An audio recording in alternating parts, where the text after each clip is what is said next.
Kamruzzaman sir, আপনাকে একটা বিষয় আপনার কাছে জানতে চাচ্ছি যে এই যে প্রচলিত ব্যাংকের যে সিসি হাইপো বলা হচ্ছে আর আমাদের ব্যাংকে বায়ুল ইসলামী ব্যাংকিং সিস্টেম বায়ুল মুআজ্জাল বলা হচ্ছে, এই দুটার মৌলিক পার্থক্যটা কি?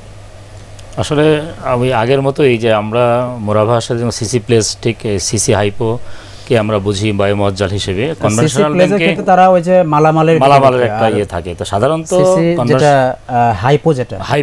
হাইপোথেকেশন যেটা বলে, ক্যাশ ক্রেডিট হাইপোথেকেশন, ক্যাশ ক্রেডিট হাইপোথেকেশনে সাধারণত যারা ব্যবসা বাণিজ্য করেন তারা তাদের যে তারা একটা ব্যবসার জন্য একটা লিমিট নেন এবং সেই একটা ডিলের মধ্যে সেই ট্রানজাকশনটা করেন লিমিটের এগেইনস্টে, লিমিট ফিক্স করে দেওয়া থাকে। তো এই ক্ষেত্রে জামানত থাকে, জামানত নাও থাকতে পারে, হ্যাঁ, সেটা ব্যাংকের নিজের শর্ত অনুযায়ী সেটা সেভাবে পরিচালিত হয়। আর ইসলামী ব্যাংকিংয়ে যে বায়ু মুআজ্জাল, এখানে সুস্পষ্ট জামানত না থাকলে সেটা ওভারড্রাফট হিসাবে একটা ওডি হিসাবে নির্দিষ্ট একটা লিমিট ফিক্স করা থাকে, সেই লিমিটের মধ্যে ট্রানজাকশন করে। আচ্ছা, আর ক্যাশ ক্রেডিট হাইপোথেকেশনে কিন্তু একটা ডিলের মধ্যে ট্রানজাকশন হয়। আর ইসলামী ব্যাংকিংয়ে যে বায়ু মুআজ্জাল, সেটা যে লিমিটটা থাকে সেটা ডিল টু ডিল সিস্টেম, যে প্রত্যেকটা ডিলটা একটা সেপারেট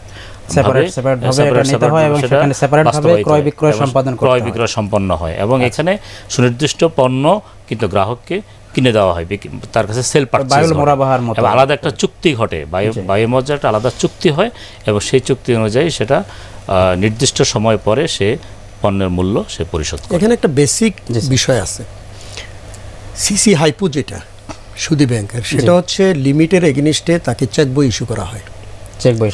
তিনি এই চেক দিয়ে, আমি টাকা দিলাম, একটা লিমিট দিলাম, উনি এই একটা মুদি দোকানের ব্যবসা করেন, তাহলে মুদি দোকানের যত পণ্য উনি কিনবেন বিক্রি করবেন এবং যখন ইচ্ছা তিনি কিনবেন, যখন ইচ্ছা তিনি ইচ্ছা করেন ওই অ্যাকাউন্টে টাকাটা জমাও দিতে পারবেন, এটা কোনো সমস্যা নেই। কিন্তু এখানে বেসিক হচ্ছে তিনি যে এই স্বাধীনতা আছে সুদী ব্যাংকের, এই টাকা দিয়ে তিনি যে কোনো কাজ করতে পারেন, মানে তার যেহেতু তার অধীনেই থাকে চেক ইস্যু করতে, তিনি যে কোনো কারণে কিন্তু চেক ইস্যু করতে পারেন, ইচ্ছা করলে পণ্য কিনতে পারেন, পার্টিকুলার পণ্য কিনতেও না পারেন, পণ্য না উনি বেতনও দিতে পারেন, উনি ধরেন একটা হোটেলের উনি একটা পেমেন্ট করতে পারেন, ক্রয় করে ফেলতে পারেন, কোনো সমস্যা নেই। তাহলে এটার কোনো বাইন্ডিংস নাই।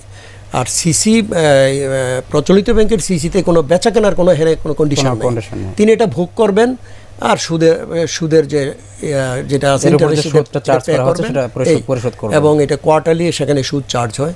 কিন্তু ইসলামী ব্যাংকে প্রত্যেকটা ডিল লিমিট যাই থাকুক না কেন, যখনই পণ্য কিনবেন তাকে একটা ডিল করতে হবে এবং সেখানে মাল বেচা কেনা সঠিকভাবে হইতে হবে। এটা হচ্ছে মৌলিক পার্থক্য।